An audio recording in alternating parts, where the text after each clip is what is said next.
So I'm Dr. Heather Greenhalgh Spencer, and my role is Head of Curriculum and Development for Top of the Hill Girls School. So my name is Rick Torres, and I'm a designer with Lake Plato Architects. The project is a school in Africa, north of Nairobi, for educating women. Principally, she wants to admit around 500 to 600 girls per year.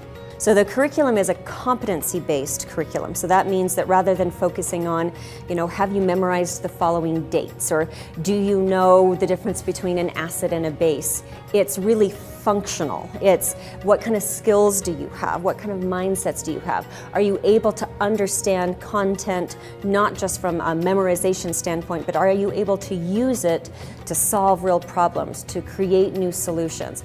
A lot of what we heard from Mary was all about social issues and giving purpose to a facility that could not only educate women in a basic manner, but go beyond that and start to kind of employ not just theoretical, but also praxis, which is the application of that knowledge in real life. A lot of what we've done with the concept design of the school is to incorporate a lot of outdoor classrooms. We're very concerned with the outside spaces, the in-between spaces. How do you walk outside of a classroom and have the opportunity to then speak with your classmates and sit down at a bench in a park to be able to cross-pollinate ideas and be able to kind of further each other's knowledge. One of the better ways to teach is through projects, through inquiry-based. So you start off asking a question and then you find answers to those questions, through apprenticeship and mentoring, and then also through personalized education.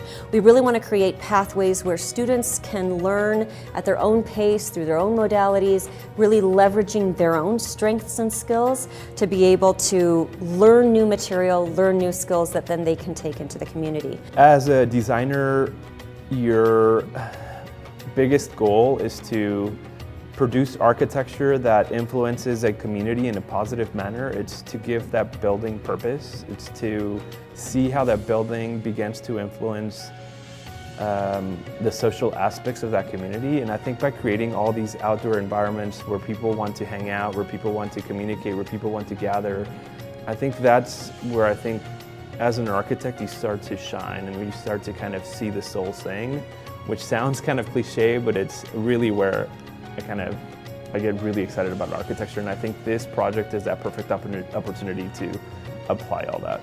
These will be girls that will be able to leave the school and transform their communities and transform their families, to start businesses, to build their community, and to teach their children. The best way to close the GDP gap, the best way to close the opportunity gap, the best way to help women become more equal in a society is to provide them education. So I'm glad we're doing that.